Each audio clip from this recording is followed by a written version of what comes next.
Hi friends, welcome to our vlogs.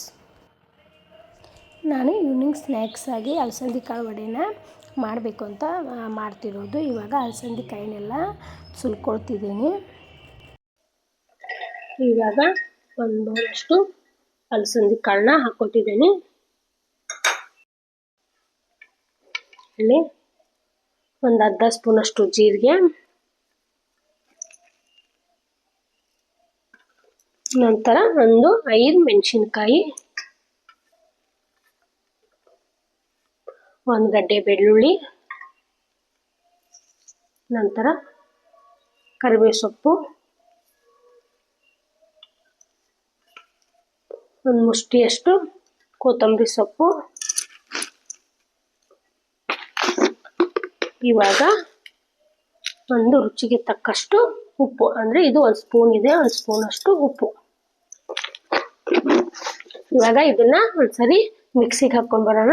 ಅತಿಯಾಗಿ soft ಬೇಡ, ಒಂದು ಸ್ವಲ್ಪ ತರಿಯಾಗಿ ಇದನ್ನ ರುಬ್ಕೋಬೇಕು. ಯಾವ ತರ ಇದನ್ನ ರುಬ್ಕೊಂಡು ಮಾಡೋಣ ಅಂತ ನೋಡೋಣ ಬನ್ನಿ. ಇವಾಗ ಇದಕ್ಕೆ 1-2 ಡ್ರಾಪ್ಸ್ ಅಷ್ಟು ನೀರು ಹಾಕೊಳ್ಳೋಣ. ಇವಾಗ ಇದನ್ನ ರುಬ್ಕೊಂಡಿದ್ದೀನಿ ನೋಡಿ, ಈ ತರ ಸ್ವಲ್ಪ ತರಿಯಾಗಿ ರುಬ್ಕೊಂಡಿದ್ದೀನಿ. ನೀವು ಇದನ್ನ ಸ್ವಲ್ಪ ಸಂಜೆ ಸ್ನ್ಯಾಕ್ಸ್ ಆಗಿ ಯೂಸ್ ಮಾಡ್ಬೋದು. ಇದನ್ನ ಇವಾಗ ಎಣ್ಣೆ ಕಾದಿದೆ, ಅದಕ್ಕೆ ಚಿಕ್ಕದಾಗಿ ಬಿಡೋಣ. ಯಾವ ತರ ಬರುತ್ತೆ ಅಂತ ನೋಡೋಣ ಬನ್ನಿ.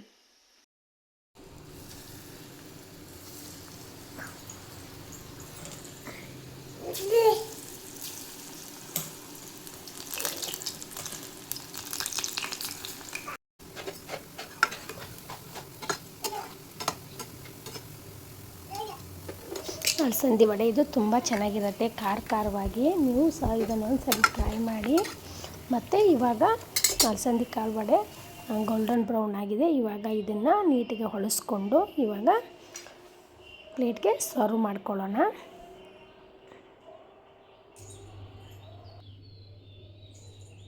ನೀವು ಸಹ ಇದನ್ನು ಟೀ ಜೊತೆ ಹಾಗೆ ರೈಸ್ ಜೊತೆ ಸೈಡ್ ಸ್ನ್ಯಾಕ್ಸ್ ಆಗಿ ಟೇಸ್ಟ್ ಮಾಡಿ ಯಾವ ರೀತಿ ಬಂದಿದೆ ಅಂತ ಕಮೆಂಟ್ ಮೂಲಕ ತಿಳಿಸಿ. Thank you.